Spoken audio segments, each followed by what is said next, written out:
रूप दिलेलं आहे ना, तर त्याची आपण वेगवेगळ्या चाली कशा असतात लक्षात आहे. आपण सांगितलेली चाल हे बघा, चित्र हे मोठा ते बाई आहे ना,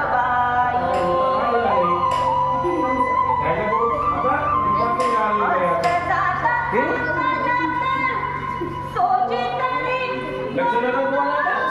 हे अशा पद्धतीने वेगवेगळं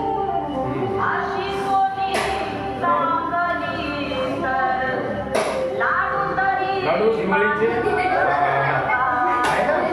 दिवाळीचे लाडू ते म्हणतात.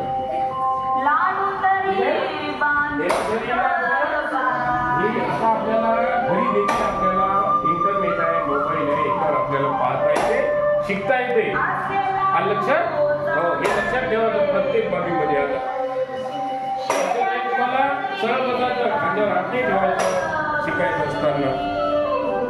ठीक आहे, सगळ्यांना लक्षात आलं का? आता आपण म्हणले चल आणि हे बरोबर आहे ना.